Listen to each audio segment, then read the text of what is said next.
السلام عليكم اخواتي الكريمات، كنتمنى تكونوا بخير وعلى خير.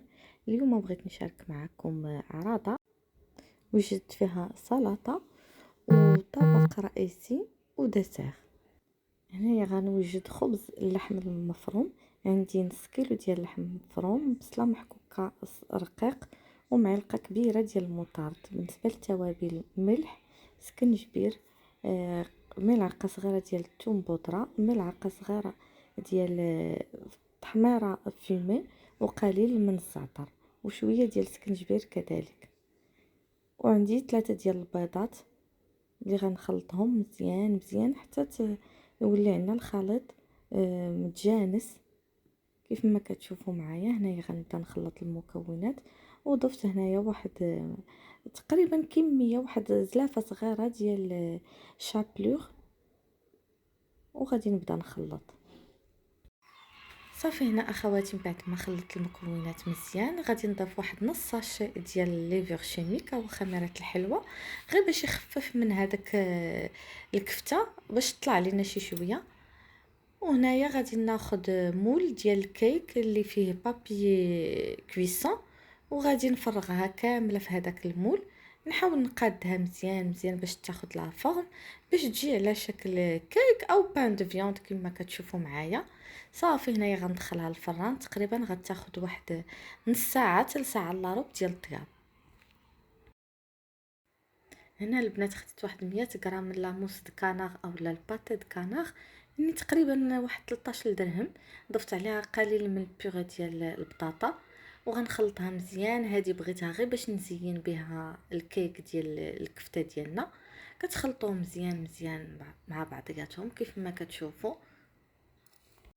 هنا يا اخواتي خديت شاي حلواني وضعت فيه ديك لاموس د الكانار مع البطاطا بيغي، فهذه فقط للتزيين باش تعطي هذا الديكور هكذا. وكما كتشوفوا كنبقى كنوضعها فوق هذاك الكيك من بعد ما كنخرجوا من الفران، وكنبقى حتى كنزينو كامل على هذا الشكل. هذه كتبقى اختياريه، يمكن لكم ديروا قليل من فرomاج غابي حتى هو كيجي الديكور ديالو زوين. هنا اخواتي دزت باش نوجد لا سالاد. خديت 250 غرام ديال الكينوا اللي مسلوقه في الماء مع شويه ديال الملحه وشويه ديال الزيت. ضفت ليها الفلفله الوان حتى هي اما كتشحروها اولا كتحيدوا لها المهم القشره ديالها مقطعه طريفات صغار. عندنا الطون، عندنا الذره،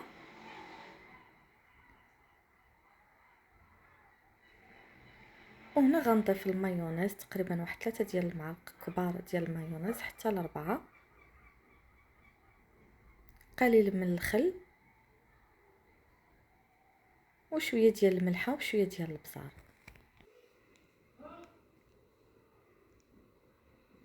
وهنا غادي نضيف كذلك معلقه ديال الجبن او جبنه كريميه. صافي انا خديت هاد السخكل هذا باش تجيني على هذا الديكور كيف ما كتشوفوا، وبديت كنفرغ السلطه ديالي في هذاك المول. صافي كتبسطوها على هذا الشكل باش تاخذ لا فورم ديال المول. انا خديت 3 د الحبات ديال لافوكا، ضفت عليهم واحد نص حامضه، عصير نص حامضه، شويه ديال الملحه وشويه ديال البزار، وغادي نطحنهم في الخلاط الكهربائي باش نحصلوا على واحد الكريمه ديال لافوكا.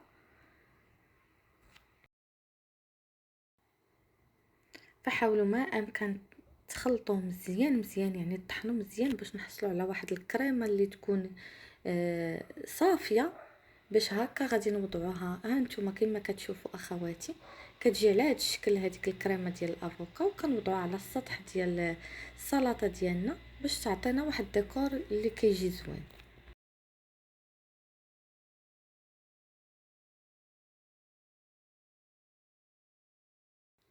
صافي كتبقاو بلا سباتولا هكا كتسرحوها باش تجي مفينيه من الفوق. هنايا باش نوجد الصوص المرافقه لا سالاد، خديت 50 غرام ديال الكركاع، 50 غرام ديال فرomاج ايضا، وشويه ديال القزبور مع زيت الزيتون، ملحه وابزار، قليل من الخل.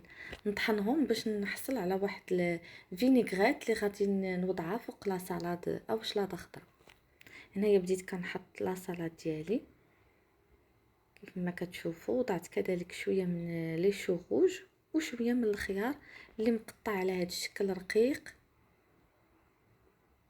هكذا كتقطعوه بهذاك الموس ديال الخيزو باش تحصلوا على شرائح اللي يجيو رقاقين ديال الخيار، وكتزينوهم عشوائيا باش كيعطيونا هذا الديكور كيف ما كتشوفوا اخواتي.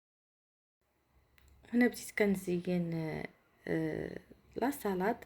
خديت حبه من الافوكا على هذا الشكل، وضعت عليها قليل من الجنجلان الاسود، قليل من طوماط سوريز.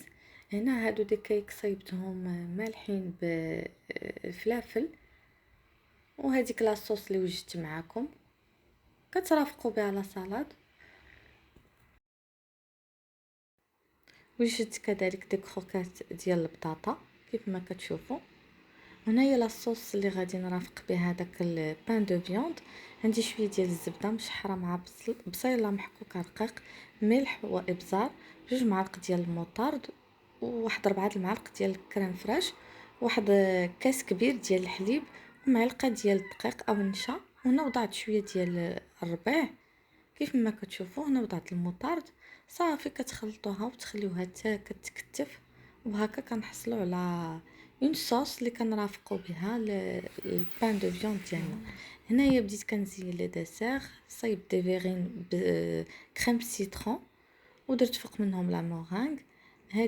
هذه كذلك اخواتي الطاخت وجدتها ديال طاخت كابوتشينو، كتجي زوينه، مذاق ديالها كيجي زوين. ان شاء الله نشاركها معكم عما قريب. وهذا هو طبق السلطه، كيجي راقي وتيجي رائع. فخليكم مع بعض صور، ونتمنى الفيديو ينال الاعجاب ديالكم. نتلاقاو ان شاء الله في وصفه مقبله بحول الله.